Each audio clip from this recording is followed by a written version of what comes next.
Assalamualaikum warahmatullahi wabarakatuh. Saya Kevin Kusuma Wicaksono dengan NIM 3311911112. Pada kesempatan kali ini saya akan mendemokan aplikasi manajemen aset TI di PT PLN Batam. Untuk aplikasi ini sendiri berfokus pada pengelolaan data aset, khususnya aset teknologi informasi yaitu switch, hardware, dan juga access point. Kemudian untuk role user yang dapat mengakses aplikasi ini terbagi menjadi 3, yaitu teknisi, staff, dan manajer. Kita akan coba menggunakan login sebagai staff.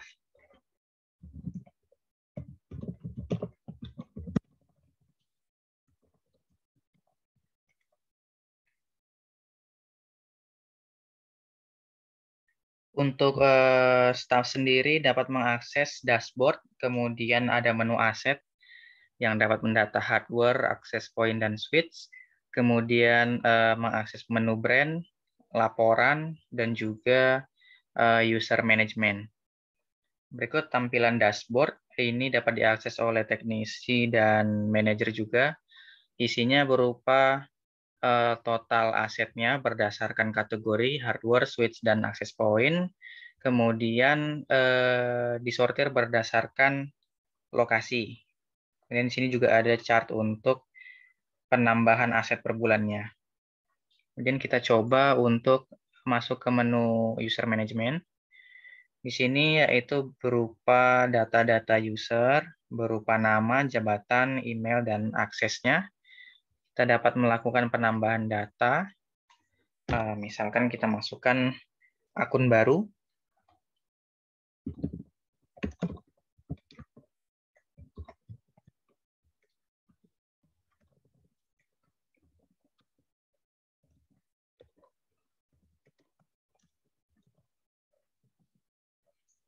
Aksesnya sebagai teknisi. Ini data berhasil ditambahkan, akan muncul notifikasinya. Kemudian ini kita juga dapat melakukan ubah data, hapus data, dan juga reset password. Ini memang halaman user ini dikhususkan untuk staff. Misalkan kita mengubah data Hadi Dinata menjadi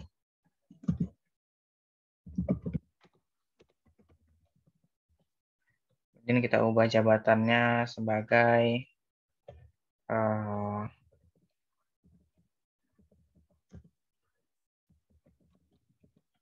misalkan ini, ubah. Ya, data berhasil diubah. Untuk nama dan jabatannya sudah berhasil diubah. Kemudian kita juga dapat melakukan penghapusan data dengan mengklik icon hapus data ini. Kemudian akan tampil notifikasi untuk konfirmasi apakah yakin akan menghapus data tersebut. Ini data berhasil dihapus. Kemudian untuk fitur reset password-nya ini sendiri, nanti dari aplikasinya akan mengupdate password user yang bersangkutan ke default password yang sudah ditetapkan oleh administrator. Reset. Nah, kemudian password berhasil di-reset. Kemudian setiap akun, setiap role user, baik teknisi, staff maupun manajer juga dapat melakukan ubah password. Sini dengan memasukkan password lama, kemudian password baru, dan konfirmasi password baru. Untuk ketentuan pembuatan passwordnya ini harus terdiri dari huruf besar, huruf kecil, angka, dan simbol. Kemudian kita coba untuk pertama kali masuk ke menu brand. Di sini kita dapat menambahkan brand-brand baru sebelum nantinya kita menginputkan aset. Jadi sebelum menginput aset, kita harus pastikan brand aset tersebut sudah terdaftar di tabel brand ini. Misalkan ada misalkan Toshiba dengan tipe brand misalkan Portege, jenisnya hardware. Kita simpan. Ini untuk di menu brand juga sama, dapat melakukan ubah data dan juga hapus data. Ini tidak perlu kita lakukan percobaan. Kita langsung saja masuk ke aset. Contoh hardware.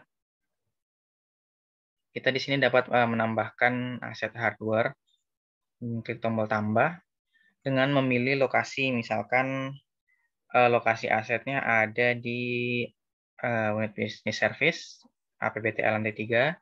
Kemudian kita coba pilih brandnya yaitu Toshiba Portege yang sudah kita inputkan di tabel brand tadi, di menu brand. Dan jenis hardware-nya itu berupa printer. Kemudian koneksinya misalkan USB, dia terhubung melalui USB ke komputer.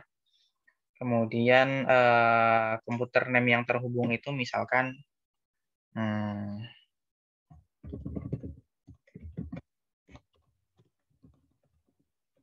ini. Untuk sharingnya misalkan printer tersebut telah disetting print sharing, kita dapat memilih ya. Kemudian tanggal inventarisnya ini adalah tanggal pemasangan ataupun tanggal pembelian printer tersebut. Misalkan pada April tanggal 25. Keterangan bisa berupa catatan ataupun keterangan apapun terkait dengan aset tersebut. Misalkan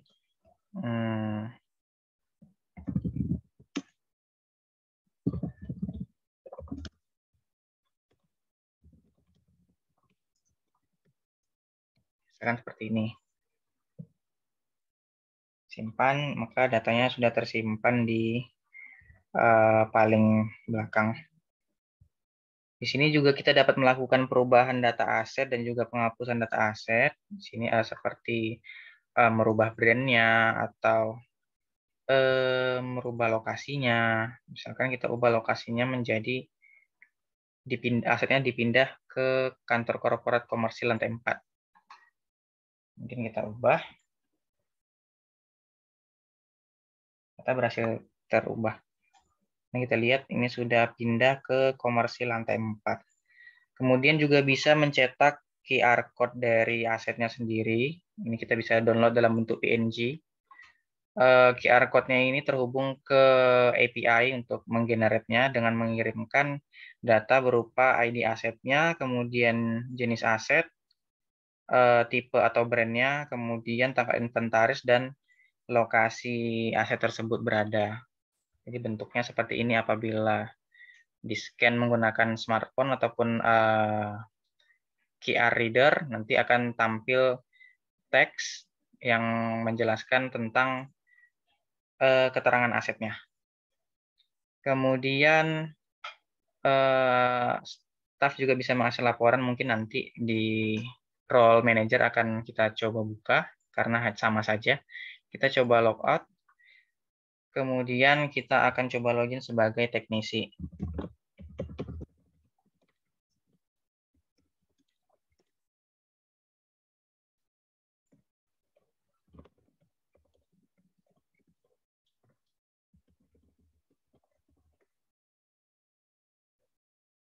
Untuk teknisi sendiri, halaman yang bisa dapat diakses kurang lebihnya sama dengan staff, hanya saja terdapat tambahan menu seperti link, SSID, lokasi, dan riwayat.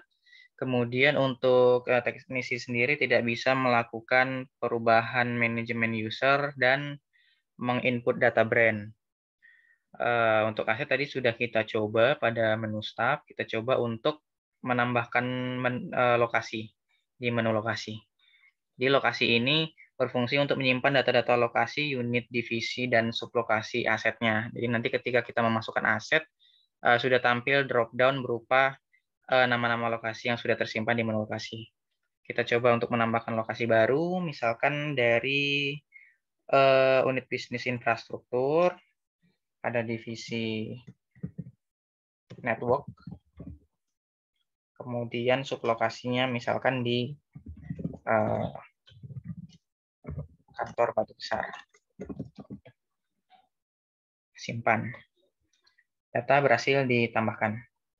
Ini sudah ada masuk datanya. Data lokasi ini juga bisa dilakukan perubahan dan penghapusan. Contoh menghapus data. Nah, ini sudah bisa kita lihat datanya seharusnya sudah terhapus ya. Kemudian untuk data SSID ini berupa pendataan nama-nama WiFi beserta password dan jenis SSID-nya. Apakah berupa untuk akses ke internet atau bisa ke intranet dan intranet. Kita contoh, misalkan di root, SSID di root untuk passwordnya misalkan di root 2021 bintang. Jenis SSID-nya hanya untuk mengakses internet dan lokasinya misalkan di kantor korporat, procurement misalkan. Keterangannya WiFi khusus direktur utama, akses untuk internet, kecepatan up to 1 Gbps.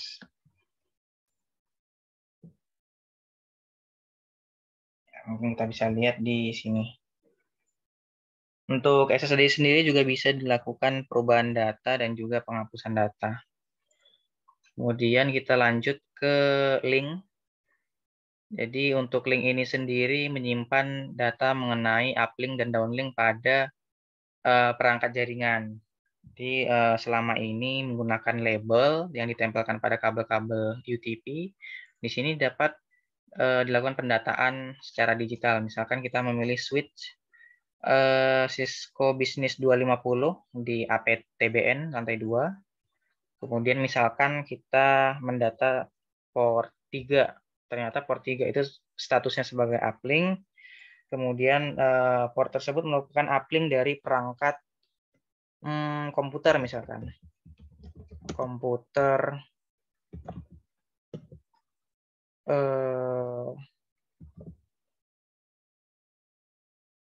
workstation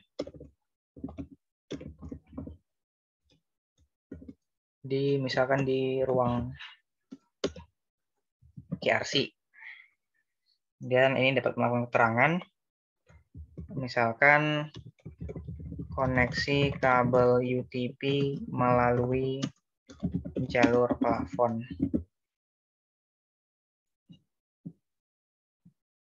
Dan ini kita bisa cek di sini.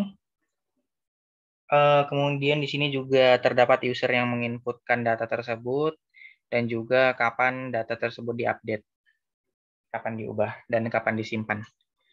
Kemudian kita untuk yang terakhir, teknisi dapat mengakses menu riwayat. Di sini teknisi dapat melakukan dokumentasi pekerjaan atau dokumentasi terhadap suatu aset, apakah pernah dilakukan perbaikan ataupun pemeliharaan dengan menginputkan tanggal, misalkan tanggal riwayat, jenis historinya misalkan berupa pemeliharaan. Kita misalkan memilih perangkat switch di PTBN tadi, Cisco Business 250, dengan isunya berupa pemeliharaan rutin mingguan. Dengan aksi yang dilakukan atau pemeliharaan yang dilakukan yaitu adalah misalkan perapihan kabel UTP dan pengecekan fisik interface Ethernet. Simpan. Di sini data berhasil tersimpan. Jadi kegunaan dari menu riwayat aset ini untuk mempermudah proses troubleshooting di kemudian hari apabila kemungkinan terdapat isu-isu yang hampir sama yang sudah terjadi di waktu-waktu sebelumnya. Kemudian juga untuk yang terakhir bisa mengakses menu laporan. Ini kita akan coba di role manager. Untuk teknisi kita coba logout. Kita login menggunakan akun manager.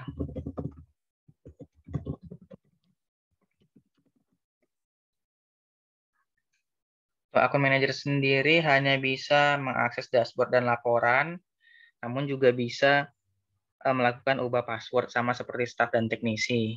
Untuk tampilan dashboardnya sama seperti yang ada pada teknisi dan staff. Kemudian kita langsung coba saja ke menu laporan. Untuk laporannya sendiri dapat menghasilkan file berupa Excel dan PDF, atau bisa langsung print dengan adanya fungsi filter di sini dapat berdasarkan tanggal, bisa di set tahunan juga. Misalkan dari 1 Maret sampai dengan 1 Mei. Bisa difilter. Kemudian di sini kita bisa coba untuk ekspor ke dalam bentuk Excel.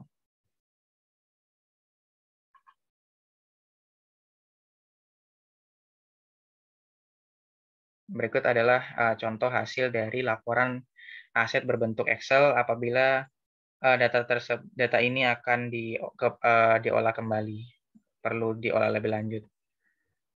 Kemudian untuk PDF kita bisa juga klik.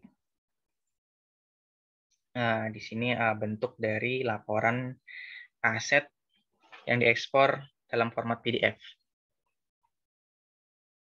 Kemudian untuk yang terakhir, kita juga dapat melakukan print QR code sebagai identifikasi inventaris asetnya, di mana ini dapat di-print kemudian ditempel pada perangkat-perangkat asetnya sebagai identifikasi, dan juga sebagai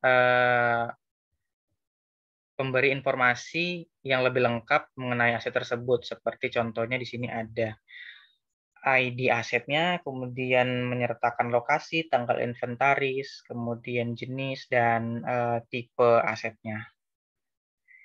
Ya baik, mungkin itu yang dapat saya sampaikan pada demo aplikasi kali ini. Terima kasih. Assalamualaikum warahmatullahi wabarakatuh.